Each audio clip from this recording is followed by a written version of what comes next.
Welcome to the Brew Crew Review Podcast, the show by fans for fans of your Milwaukee Brewers.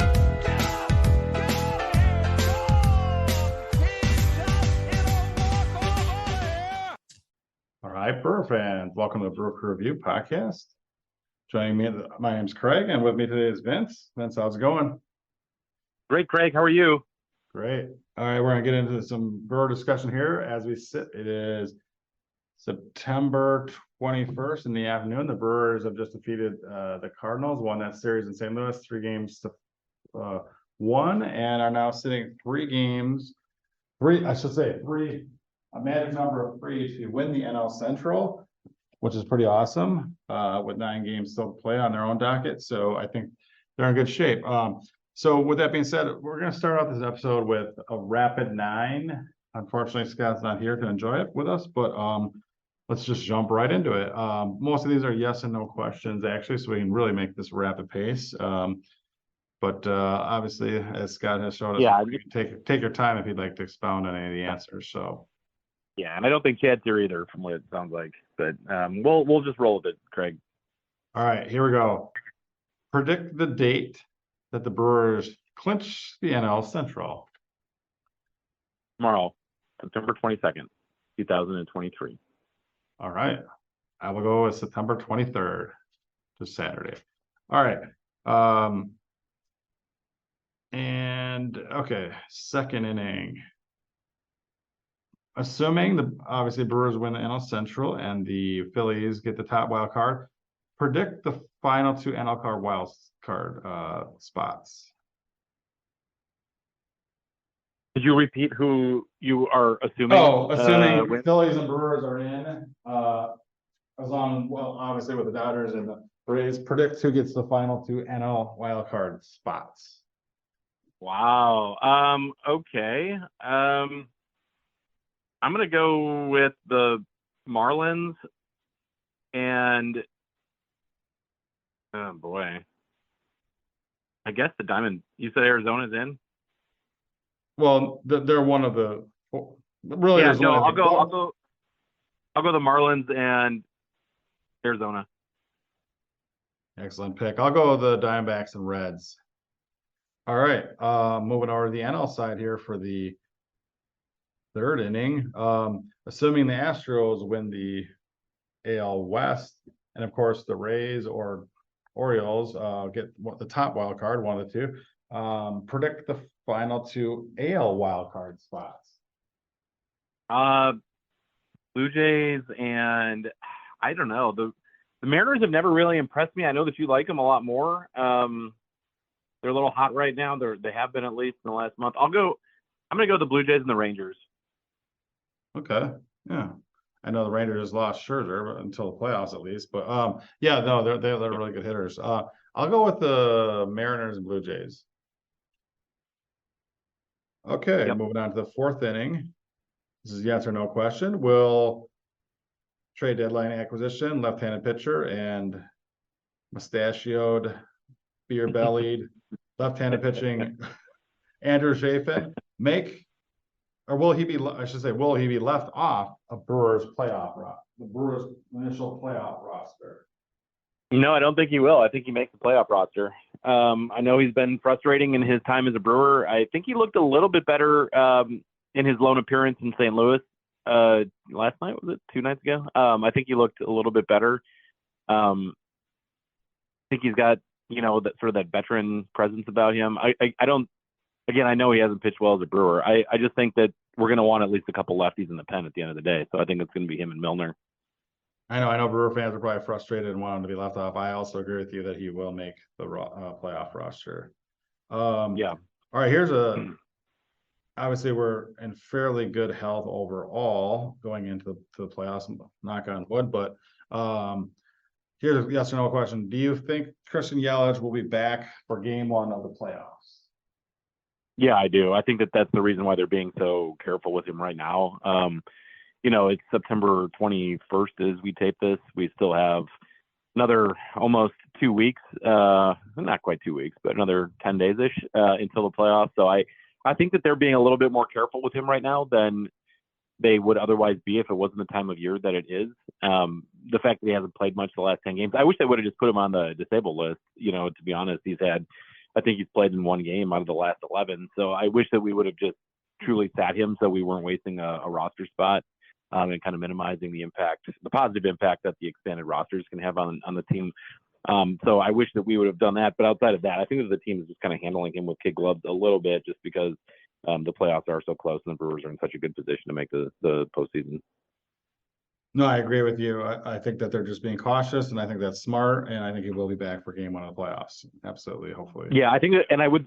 Yeah, sorry to cut you off, but I will just say quick too that I do think that if the Brewers were like one game up on the Cubs or the Reds, and this was a tighter division race, or if we were a game behind, I think he'd actually be on the field right now. Yeah, it's tough to really know, but that's my feeling as well.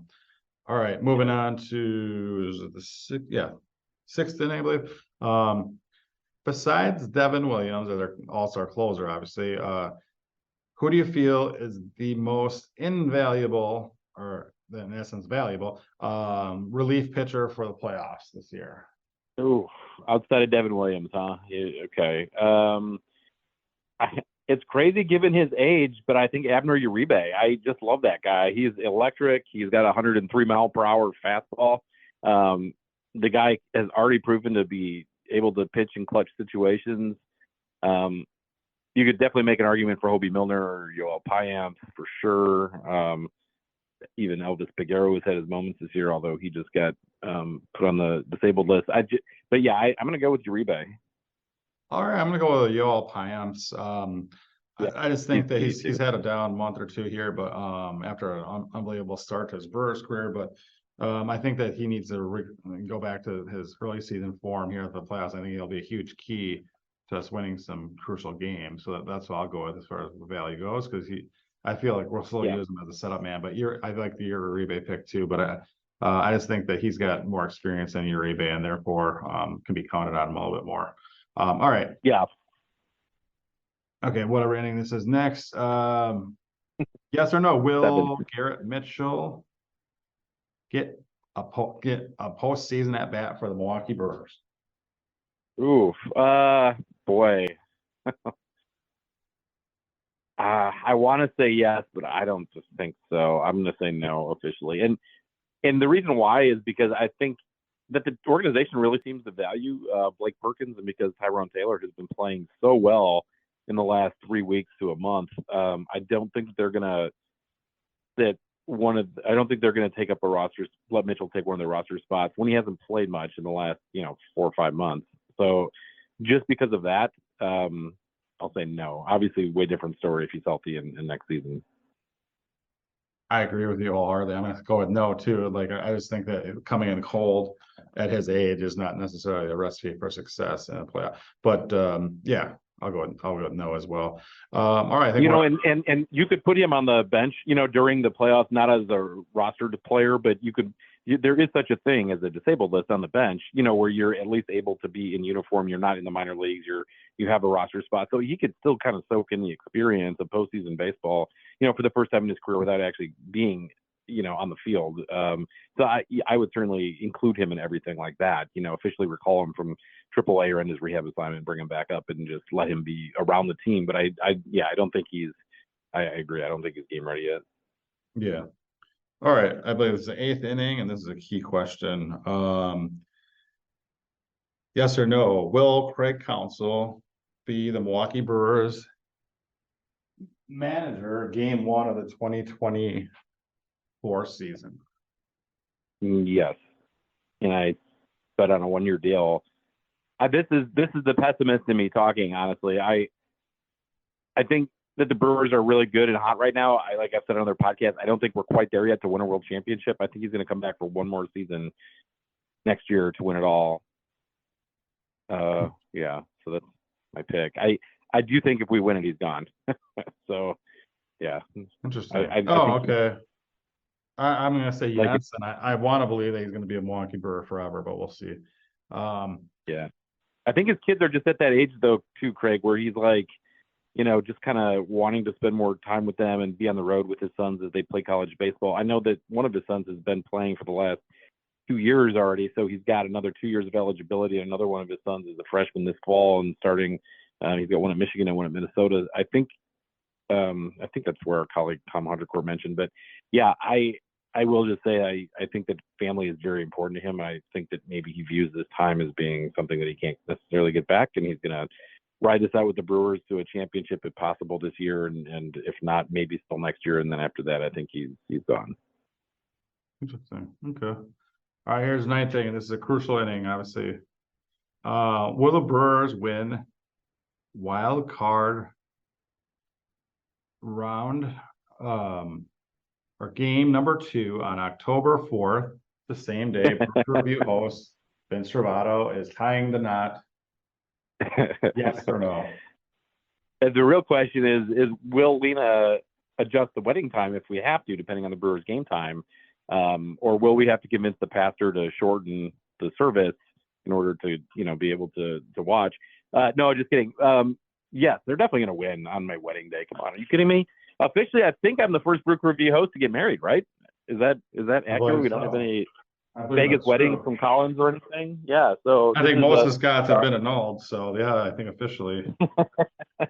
Yeah, so this is we're still 0 for 4 up until that day, I guess. But yeah, I think that the Brewers are going to come through. They're going to win that game. That's game 2 of the series, I believe. I did double check on that earlier. I had Scotty's interns look at that. So yeah, we're aiming for both a success on the wedding field and on the baseball field that day. I will also go with yes, and in fact, I will say the Brewers will win the wild card series with their second win of the series that day, with Brandon Woodruff pitching an unbelievable game against said opponent. We don't know yet, but that's my prediction. And then I also will predict that Freddie Peralta will win game 1 of the NLDS against the Bukaskas. Loving it. That's great. I like the optimism. Let's do it. Yep. So, all right. Well, that's the wrap. Yeah. Unfortunately, we still have more of an episode to do here. So, but yeah, that was pretty good on the timing. So yeah, obviously the Brewers have been hot lately. A lot of the other teams in the NL wildcard race have been just middling at best. And so the Brewers have an opportunity here to clinch the NL Central before their final homestand this season against division rivals. 3 games against the Cardinals next week. 3 games against the Cubs. I was planning on going, and possibly still am going, to the Tuesday first game against the Cardinals. But I was hoping maybe they'd clinch that day, but I'm more than happy for them to clinch it a couple days early, as it looks like that's most likely going to be the case. So if you would have told me just a few weeks ago that this last homestand would be basically meaningless for at least the Brewers, and they'd have it all cinched up out of it, like doing a couple of Ozzie Smith backflips, actually. So I'm pretty happy about that. Are you surprised at how well the Brewers have been playing lately? No, you know what? We kind of predicted it a few weeks ago. I will just say, when you were talking about Craig Tember, I think that you mentioned that first off, that the Brewers are usually a great September team, and Craig Counsell, if he doesn't win the National League Manager of the Year this year, it's a shame, because he has definitely managed above and beyond even what he's done in years past. In my opinion, this season, I think he's just been outstanding. The consistency and just the level of complexity to his in-game moves and his ability to keep this team together and to use new acquisitions appropriately, I think has just been outstanding. So I would say that maybe I'm a little surprised that it's happening quite as soon as it seems to be, but no, I don't think overall I'm surprised. I think that, it's a good team. I think that our offense still has some holes, but this pitching staff is stepping up when it needs to, and this bullpen has been outstanding all season. So I'm excited about the really good parts of this team playing above even really good status right now. They're a great status. A couple other news and notes. I guess I'll say is, unfortunately, J.C. Mejia just got tested positive for a PED for the second or third time, is it? And he's going to be suspended for 162 games. I'm pretty sure he'll never pitch for the Brewers ever again, I'm assuming. So there's that news. Also, the Brewers also have called up, a waiver wire acquisition, I believe, during the course of the season has been at AAA. Right-handed pitching reliever JB Bukaskas. And he's gotten a few innings in. I don't think he'll make any type of playoff roster, but he's an interesting addition. And what number Brewer is he on the, or you don't, or I assume that you're going to have to Actually, get his autograph. no, I already got it. He made an appearance for the Brewers back in May, I believe it was, and I quickly had a custom card made of him. Got that, and then mailed it to him in Nashville with the sounds, and he actually signed it and sent it back to me. So already knocked him off the list. Oh, that's what I forgot. He even pitched. He pitched earlier in the year for the Brewers, huh? Yeah, he did. He's been up. I think this is his third call up over the course of the season. So yeah, fortunately, I'm not adding another one to the list. The latest addition was Josh Donaldson. Was the last Brewer this season. Okay, yeah, Josh Donaldson, and again, he hasn't been hitting super well, but like he is such that power bat to have as an option in the playoffs. I think is nice, and especially with his experience, he's got plenty of experience in the playoffs with the even going back to his A's days, I believe, and then with the Blue Jays and obviously the Yankees, and I think just having that veteran bat, as we can see, here's something that I know my brother Brandon threw out last time I talked to him was, do you feel Mark Hanna has been the greatest trade deadline acquisition the Brewers have made since CC Sabathia back in 2008, 15 years ago? That's pretty lofty company to join. I would say that he's definitely been a huge impact bat and presence for this team.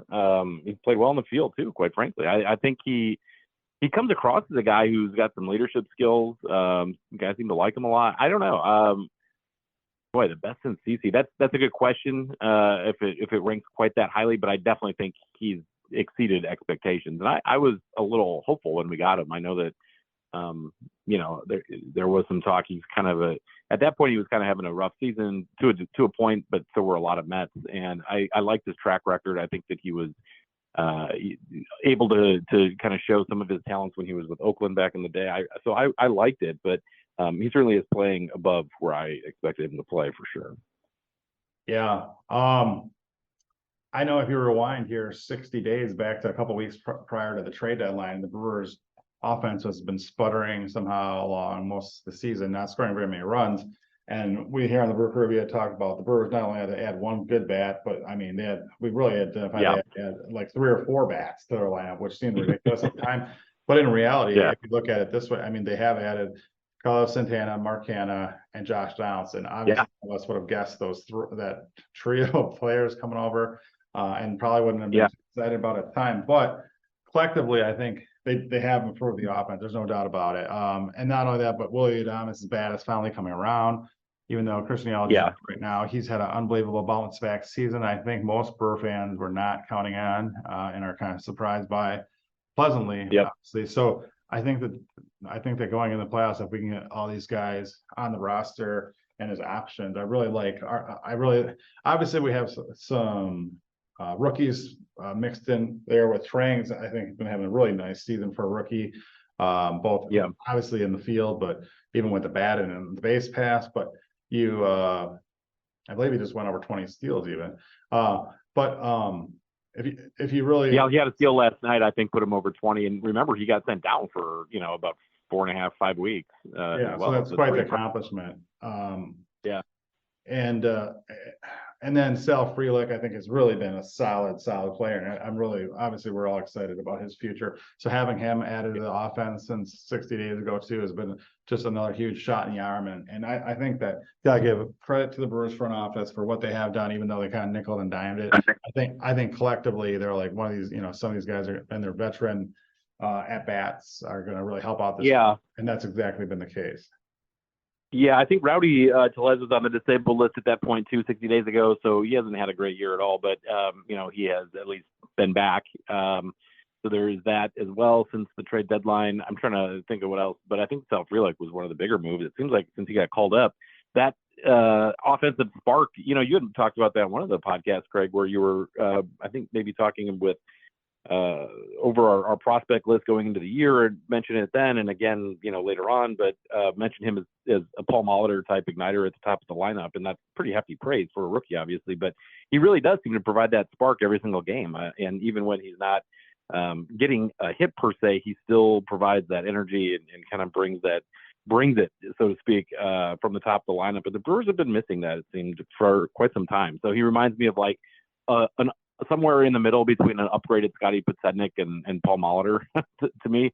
We'll see what he can get to in the course of his career. He's obviously still a rookie and still learning and still improving his game. So I'm excited to watch him develop over the next few years.